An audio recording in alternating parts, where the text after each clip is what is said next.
Alors on va faire un test comparatif avec 3 détecteurs de métaux. Ça c'est le Tesoro Cibola Pro. Ça c'est le Garrett S250. Et puis ça c'est le Fisher F75. J'ai fait 2 trous. Ce trou là il fait à peu près 10 cm, pas tout à fait. Et celui-là il fait à peu près 17 cm. On va mettre différentes cibles, en or, en argent, en bronze. Et voir chaque détecteur en mode tout métaux, qu'est-ce qui ressort comme signal. Donc on va commencer avec par exemple un gros sesterce en bronze. Donc à 10 cm. Voilà. Je vais commencer avec le Garrett en mode tout métaux. Donc là il chope sans problème. Il est bien dans la zone du bronze avec un beau signal. En profondeur il indique 4 pouces. Donc c'est à peu près juste. Donc là il n'y a pas de souci. Maintenant on va faire avec le Fisher. Je suis en tout métaux. Il me renvoie une valeur d'indication d'identité 68-69, ce qui correspond bien au bronze. Il est dans la zone zinc, dîme. Un indice de confiance quasiment de 100%. Et puis si je fais le pinpoint, j'appuie ici. Je refais, hop. Voilà, il m'indique une profondeur de 4 pouces. Et il est tout à droite là en valeur intéressante. Et maintenant on va essayer avec le Tesoro. Donc là on a un signal très net. Par contre il t'indique pas ce que ça peut être, c'est toi à l'oreille qui doit en déduire. Voilà, tout à fait. Ok. Alors maintenant on va faire un deuxième test avec ici c'est une 20 francs. Bah regarde-le, on va faire directement avec le tien. On va faire avec une 20 francs or. Ouais, c'est ce qu'on appelle communément un Napoléon.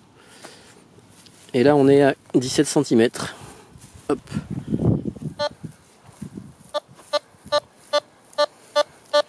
Donc là on a toujours un signal.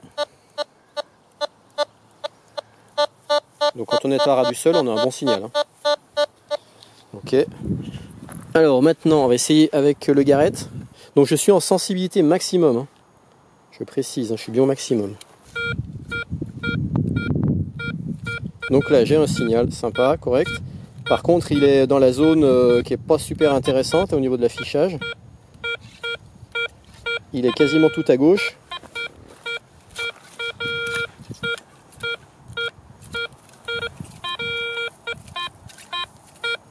Mais bon il la chope quand même. Mais c'est vrai qu'on n'a pas forcément envie de creuser vu ce qu'il nous donne comme indication, il est par là quoi. Donc c'est presque vers le fer ou foil. Donc c'est le piège avec les monnaies en or. Et puis maintenant je vais essayer avec le Fisher. Voilà, il est prêt. Hop. Donc c'est vrai qu'au niveau sonore c'est moins audible. Hein. Il faut presque balayer plus doucement parce que si on balaye vraiment très vite, c'est ce qui me surprend, ce qui me déçoit un petit peu, c'est qu'on n'entend presque rien quand on balaye très vite. Par contre en identité il est bon parce qu'il indique bien du 50 et quelques dans la zone tab. Donc en général c'est assez vers l'or ça. Et puis si je fais un pinpoint, voilà là il m'indique 5 pouces de profondeur.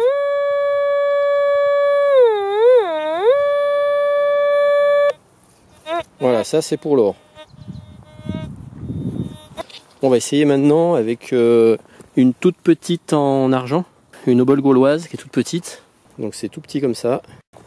On va essayer dans le premier trou à 10, même pas, un peu moins de 10. Allez, le Fisher F75. Il a presque rien. Si je balaye très vite,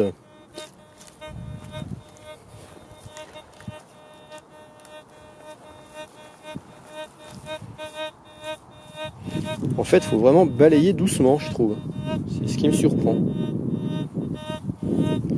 Et après, en identité, il est pas bon parce que tantôt il m'indique 6, 20, 17, 70. Mais bon, c'est vrai que la pièce est toute petite, quoi. Par contre, après, si j'ai un doute, je fais un pinpoint.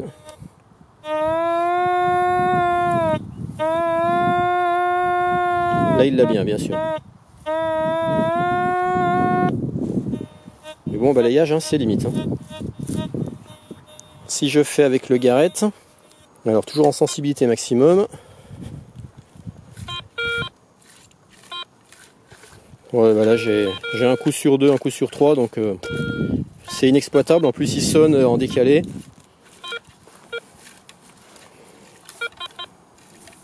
Donc là typiquement c'est pas exploitable, quoi. Par contre avec le pinpoint je dois l'avoir. Voilà. Et puis le Tesoro. Là on a un petit signal en se mettant vraiment à fond partout, quoi. Ferraille. Mais voilà, c'est ça, c'est pas un bon signal au niveau audio, quoi. Ouais. Alors que c'est une obole gauloise, je rappelle. Alors, en faisant les essais, ça a sonné, et du coup on a creusé, et on a sorti ça. C'est sympa. C'est en bronze. Hein. C'est du bronze. Ouais. Ça doit pas être du cuivre. Et ça devait être quelque chose pour mettre dans les cheveux. Ou... Non, c'est décoratif. Quoique, t'as vu? Ouais, le petit clou, oui. Ouais, il y a un clou, donc c'est décoratif. Ouais, 25 cm. Ouais, assez profond quand même.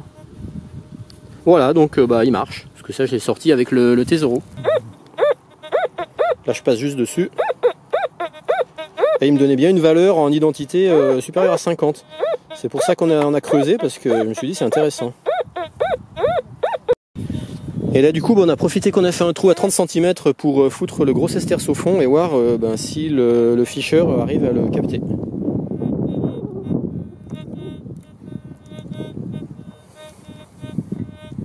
Ouais, c'est pas flagrant. Il me renvoie bien une valeur, une identité qui monte. Hein. 70. Mais bon, franchement, si j'ai ça, je pense pas que je creuse. Vas-y voir avec le tien. Bah, tu passes dessus parce que vu à la vitesse où tu passes. Rien. Le boost à fond. Ouais, mais c'est pareil, je suis à fond. Hein, c'est pour ça qu'il sonne toujours un petit peu, c'est chiant. Tout à fond.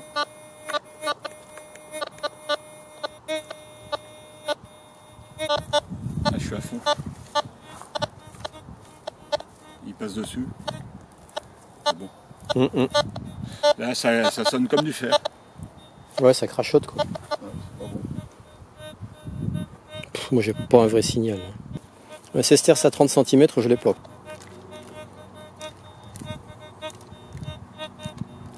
On demande pas au garrett. On va demander au garrett, ici.